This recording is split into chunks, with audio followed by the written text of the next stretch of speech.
एक minute, question क्या कर रहा है वो जरा देख लो। दो मेटेलिक प्लेट्स हैं, इनके बीच में जो सेपरेशन है वो 1 सेंटीमीटर है और इनमें जो पोटेंशियल डिफरेंस अप्लाई किया गया वो कितना है, x है। एक प्रोटॉन को मिडवे से रिलीज कर दिया गया है, प्रोटॉन को कितने पे, वर्टिकल से 45, वर्टिकल ये है, इस पे 45 एंगल पे ये प्रोटॉन है। ये value of x is nearly, x की नियरली वैल्यू। तो तुम्हें पता है कि जब इलेक्ट्रिक फील्ड में कोई चार्ज पार्टिकल फॉल डाउन करता है, ये क्या है, मिलिकन ऑयल ड्रॉप एक्सपेरिमेंट से रिलेटेड है। यह जस्ट कंडीशन होती है QE equals to mg, Q is the charge on proton, E is the electric field between the metal plates, m is mass and g, ये given है। इसके according हमें E की जो वैल्यू होती है, यहाँ पर इलेक्ट्रिक फील्ड जो होगा वो क्या होगा, E equals to potential difference B की बजाय यहाँ क्या दिया है, x, डिस्टेंस d के टर्म में तो x अपॉन d, तो इसी इक्वेशन में हम पुट कर सकते हैं E x upon d equals to mg। तो यहाँ x निकालना है, तो x की वैल्यू क्या बनेगी, mg d upon q। m कितना होता है प्रोटॉन का, 1.67 इंटू 10 की पावर माइनस 27, प्रोटॉन का मास यही है।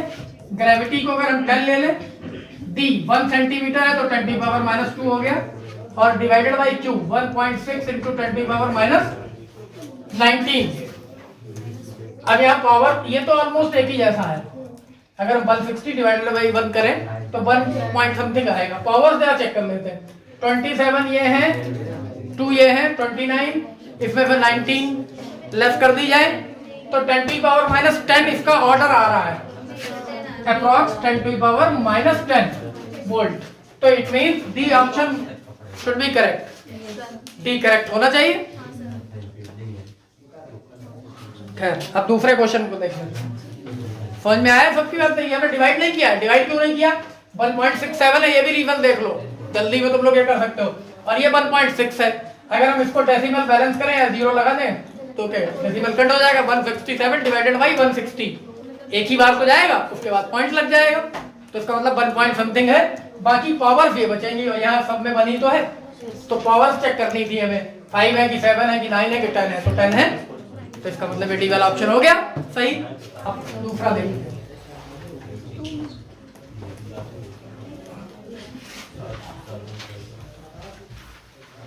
जितनी बातें हम लोग आपस में करते हो अगर हमसे कर लो बहुत फायदा होगा हम लोग।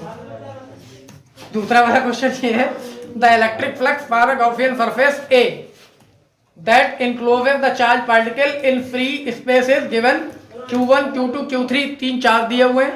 डायग्राम हम बना देते हैं, एक ऐसा डायग्राम है, ठीक है, मतलब शेप ये कोई भी है, इसमें एक ये वाला सरफेस A है जो बाहर वाला है, और ये वाला B है। इसके अंदर चार्ज है Q2 और Q3, सॉरी Q1 और Q2 इसमें है, Q3 यहाँ है। इनकी वैल्यू दे रखी है कितनी, -14, Q1 -14 nano coulomb, Q2 78.85 nano coulomb, और Q3 56 नैनो कूलम। ये दे रखा, नैनो का मतलब 10 की पावर -9। इसमें ही 4 ऑप्शन दिए हैं, फ्लक्स पूछा है किस सरफेस से, दो गॉसियन सरफेस बता रहे हैं, ये एक B एक A, तो ये Q3 भी माइनस में है, तो -56।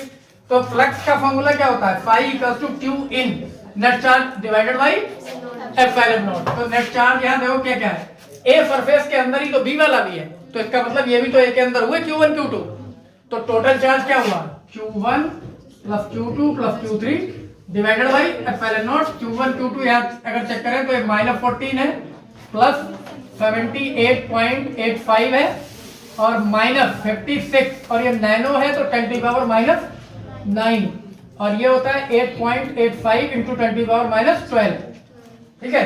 तो ये जरा चेक करो कितना है, अरे यही तो करना था, ये 14 है, ये 56 है, 78.85 माइनस 70 वो हो रहा है, तो ये 8.85 नैनो कूलम आ रहा है। तो एक्जैक्टली 8.85 ये भी है, नैनो को चेंज किया था तो 10 की पावर -9 यूज कर लिया था, 12 वो है, ऊपर ले आओ 10 की पावर +3 बचेगी, तो ये तो कैंसिल हो रहा है, 10 की पावर 3। न्यूटन यूनिट क्या होता है इसका, E A, E means newton per coulomb, A newton metre square per coulomb. तो इसमें कोई ऑप्शन है क्या? फर्स्ट ऑप्शन ही है 10⁻³ Newton metre square per coulomb, ए 10⁻³ Newton metre square per coulomb, ये फर्स्ट ऑप्शन है। बाकी से मतलब ही नहीं है, सही गलत तुम्हें पता हो गया, बाकी सारे ऑप्शन गलत है। इसका मतलब दूसरा एक खास बात ये ध्यान रखनी है, कभी कभी कैलकुलेट करने के बाद तुम लोग धोखा खा सकते हो, इसलिए बता देते हैं।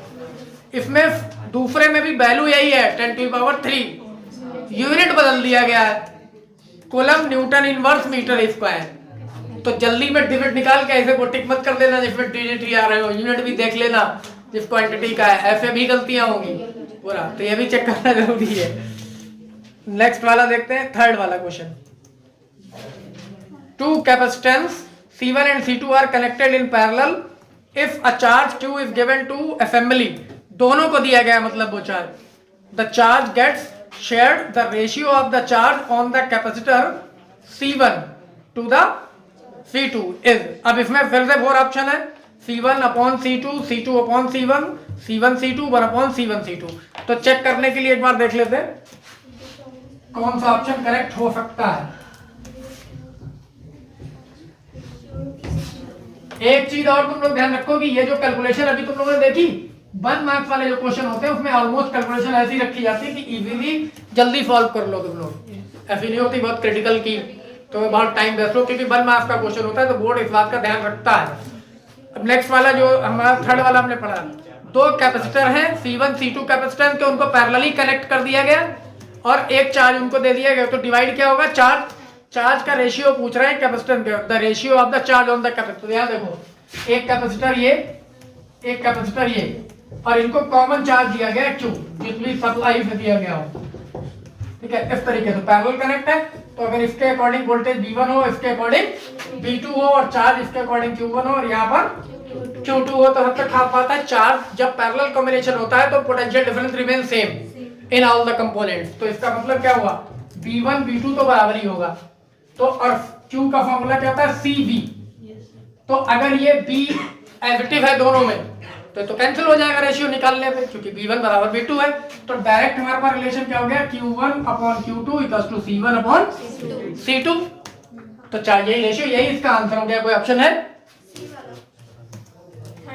थर्ड वाला, तो इसका थर्ड वाला है नहीं, फर्स्ट वाला C1/C2, इसका आंसर जो होगा वो A होगा, Q1/Q2 equals to C1/C2 in the parallel combination. ऐसे ही नेक्स्ट एक देख लेते हैं, कोई समस्या है क्या किसी को? बात समझ में आ गई? पैरेलल था तो ये वोल्टेज बराबर रहेगा, तो यहाँ पर हम लिखते हैं वही Q equals to CV, Q1 equals to C1B, Q2 equals to C2B, B same है इसलिए कैंसिल हो गया, बचेगा क्या, C1 C2 का रेशियो, Q1 Q2 का रेशियो। पूछ रहे थे चार्जेस का रेशियो क्या होगा। अगर आज तुम्हारा मोबाइल कुछ नहीं बता रहा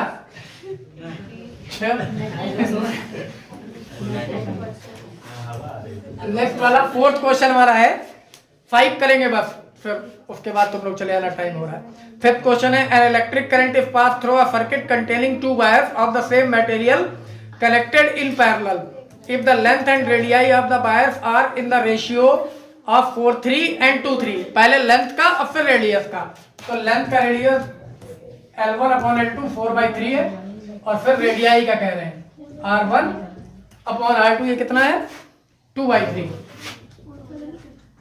ये, और 2 वायर है। फिर से एक बार क्वेश्चन रिपीट कर रहे हैं, an electric current is pass through a circuit containing 2 wires of the same material, मतलब रेजिस्टिविटी एक ही होगी, connected in parallel if the length and radii of the wires are in ratio of 4/3 and 2/3, then the ratio of the current passing through the wire will be, wire का मतलब conducting wire तो simple resistance है, किस तरीके का combination होगा देख लो, एक वायर इसी को हम रेजिस्टेंस मान सकते हैं, दूसरे का इसको भी रेजिस्टेंस, दोनों की लेंथ का रेशियो ये है, रेडियस का ये, और इस तरीके से कनेक्ट किया गया किसी भी एक्सटर्नल सोर्स से।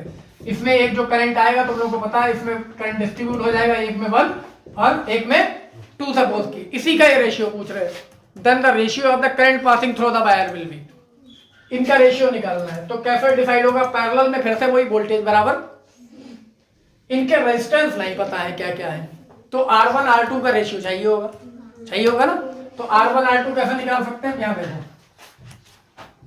R1 upon R2, material same है तो रो कैंसिल हो जाएगा, फॉर्मूला क्या होता है ऐसा, R equal to rho L upon A, और एक इसको इस फॉर्म में यूज करें रो L, क्योंकि यहाँ रेडियस के टर्म में दिया है पाई R स्क्वायर, तो इसका मतलब यहाँ जो टर्म आएगा वो L1 अपॉन R1 स्क्वायर होगा, पाई तो कैंसिल हो जाएगा रेशियो में, और L2 upon R2 square, simply L1 upon L2 into R2 upon R1, और इसका स्क्वायर हो जाएगा।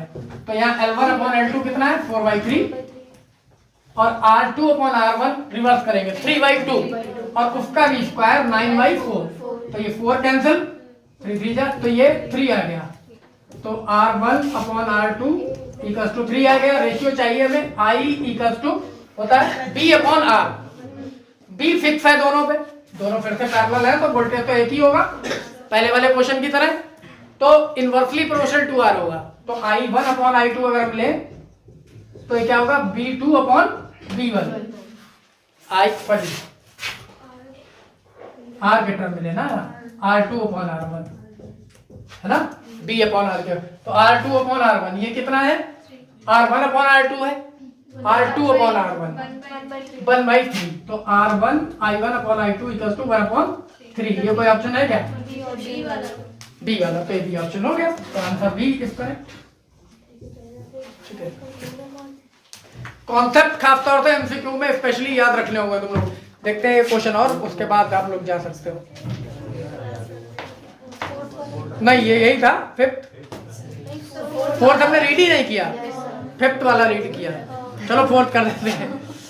The length of the given cylinder wire is increase by 100% due to the consequent decreases in diameter. The change in resistance of the wire will be 200%, 100%, 50% and 300%. एक question और 300। चलो बोले तो finally तो हम कुछ देर से यही वेट कर रहे थे, अभी तो पूछा था हमने। एक मिनट, सीधी सी बात है, फोर्थ क्वेश्चन में the length of A given cylindrical wire is increase by 100%। 100% increase होने मतलब उस दिन भी बात की थी, 10 रुपए तुम्हारे पास में 10 किसी ने दे दिए, पहले के कितने 100% इंक्रीज हो गया तो डबल हो गया, तो इसका मतलब अगर हम L1 L सपोज करें तो L2 कितना हो गया 2L हो गया, डबल 100%। अब आगे क्या बोल रहे थे इनकी, due to the consequent decreases in diameter, इसकी वजह से डायमीटर क्या हो गया डिक्रीज हो गया, क्योंकि वायर को स्ट्रेच करेंगे तो लेंथ बढ़ेगी तो डायमीटर कम हो जाएगा, सिंपल सा फंडा, एक डायमेंशन बढ़ाओगे तो दूसरी डायमेंशन डिक्रीज हो जाएगी। अब if diameter in change the resistance of wire will B, अब नया रेजिस्टेंस की बात कर रहे हैं कितने % चेंज हो जाएगा, तो पहले वाला रेजिस्टेंस मान लेते हैं R1 और दूसरा वाला मान लेते हैं R2। ठीक है, अब ये वॉल्यूम वायर का उतना ही रहेगा, A1 L1 पहले भी यूज कर चुके हैं कॉन्सेप्ट, टेंथ में भी तुम लोगों ने यूज किया होगा। द वॉल्यूम रिमेन अनचेंज, जितना पहले था उतना स्ट्रेच करने के बाद तो A1 L1 to A2 L2, तो यहाँ पे अगर हम कंडीशन अप्लाई करें डायमीटर में करें चेंज हो गया तो L1 upon L2 equals to A2 upon A1, और ये रेडियाई पे इफेक्टेड होगा, और उस टर्म में ले तो वही R2 square upon R1 square होगा। रेजिस्टेंस में नया चेंज क्या आएगा, अब यहाँ पे देखो वायर वही है, रो पहले से वही रहेगा, L1 upon L2 into A2 upon A1 आएगा। क्या देखो L1 अपॉन A1 लिखते इसको, L2 अपॉन A2 लिखते तो रिवर्स होके बोल गया, A2 अपॉन A1 फिर से L1 अपॉन L2 है, तो इसका मतलब ये L1 अपॉन L2 का होल स्क्वायर हो जाएगा। पहले भी एक बार फॉर्मूला बता चुके हैं डायरेक्ट, L1 अपॉन L2 का रेशियो कितना है L अपॉन 2L, तो 1/2 मतलब ये 1/4 है। तो नया रेजिस्टेंस जो हुआ R2, ये क्रॉस मल्टीप्लाई में 4 R1 हो गया।